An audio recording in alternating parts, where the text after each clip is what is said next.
Hey everyone, it's Jenny from jccards.com, and today I'm joining you as part of a blog hop for Write at Home stamps and Catherine Pooler ink. I have a few cards to show you today that use similar techniques using Catherine Pooler's inks and a basic background striped stamp from Write at Home stamps. I'll show you how you can change up the techniques to create slightly different looks. The two stamp sets I'm using today are the Watercolor background stamp and the Tiny Sentiment stamp from Write at Home stamps. I do recommend using a stamp positioning tool. I'm using my Misty here because that will help quite significantly when you're inking up the stamps more than once, and you can make sure that you get your second impression or even third impression in the same place. I've taken a panel of Catherine Pooler Premium White cardstock and I've trimmed it down to 4 1/4 by 5 1/2 inches, and I've used some tape runner just to adhere it down into my Misty. I'm then inking up the background stamp with Catherine Pooler ink in Midnight. That's the black ink in Catherine Pooler ink collection, and I'm gently tapping the ink pad over the stamp. Catherine Pooler inks use a foam pad and they're quite juicy, so you need to just give a gentle tap when you're applying the ink. It usually gives a very, very good impression. Unfortunately, I hadn't prepped this stamp before using the ink, so I did need to do a second impression. I'm keeping this card very clean and simple, so I just heat set the black stripes and set it to one side. For my second card, I'm actually blending two different inks, It's a Boy and It's a Girl, naturally, onto the watercolor background stamp. And I'm inking up 1/2 of the stamp with the It's a Boy, and then I want to create a third colour when the two colours blend on the panel. So to avoid a harsh line, I've used my ink blending tool just to tap some of the ink off onto the stamp so that it blends out the edges of the ink. I then stamped it down, and then I cleaned off my stamp and added the pink It's a Girl onto the other side and did the same thing and stamped again. And what you'll see is where the two colours overlap, you get a purple colour. I wanted to get more depth of colour, so I've done the exact same thing again. Ink up one side of the stamp, blend it out with your ink blending tool and stamp down, clean off the stamp, ink it up again with the other colour, blend it out with the tool and stamp. For my third card, I'm actually going to stamp each of the stripes on the background stamp in different colours. And I'm actually using colours that are all part of the blue shade of the family.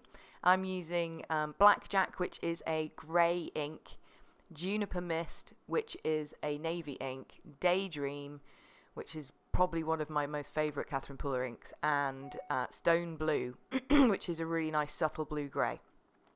I was going for a kind of blue ombre look on this card, but you could totally change it up and do rainbow or colours or whatever you want. And whilst you can stamp the top and bottom stripes without using masking tape, you will need to use masking tape to do the two centre stripes. And I did 2 impressions for each stamp. For my next card, I'm using watercolour paper. I'm actually using rough texture Fabriano card. And this time I'm using Tiara and Rockin Red. And I'm inking up the stamp, but I'm actually putting both colours down onto the background stamp together. So I'm inking up 1/2 in Tiara, 1/2 in Rockin Red, slightly overlapping in the centre. And then for this card, I'm going to use my Distress ink sprayer and liberally, as in really liberally, spray water over the stamp. And then stamp down, make sure the water soaks into the paper. Really make sure. Seriously, make sure. And then you lift it up, and you'll see that the colours are blending together onto the watercolour paper. I then took another piece of watercolour cardstock and I did not re-ink up the background stamp. I just sprayed more water onto it, and you'll see that you get a much more subtle look, and I actually really, really like that look. I did this same technique again, this time using 2 different colours, Stone Blue and Rose Petals, and I again stamped them down as the background stamp, blending in the middle. The water will do the blending for you, so you don't need to use the ink blending tool like I did in an earlier card.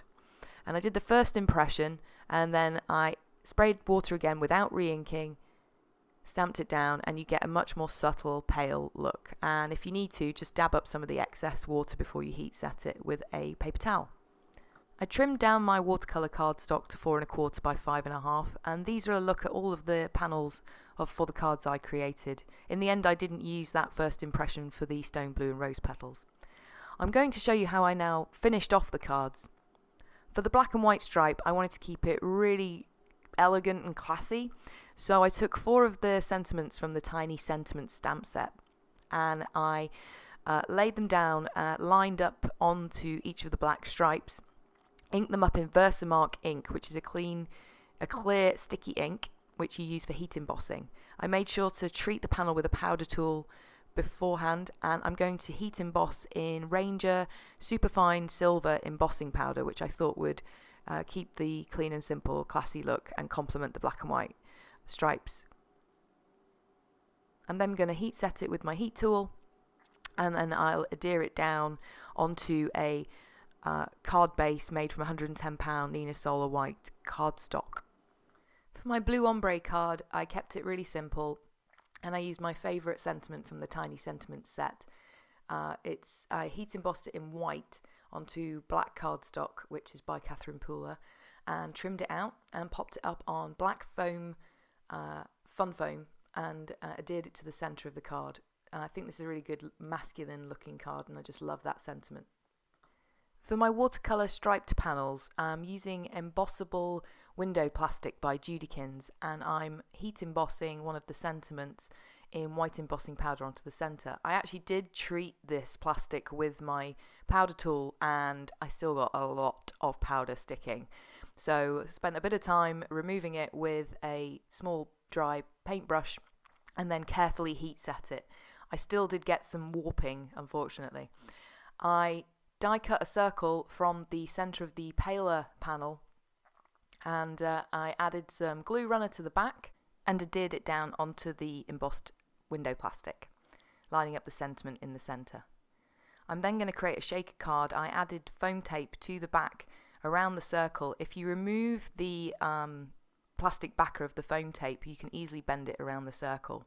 You then add your shaker bits onto the centre of the other panel, so that enables you to line up the two panels, and the lines will be able to match up. The shaker bits are by Hero Arts. If you do get some warping, I did, you can actually put them under a pile of books overnight and it'll flatten out the card. Here's a look at how I finished off the other 2 panels that I created at the start of the video.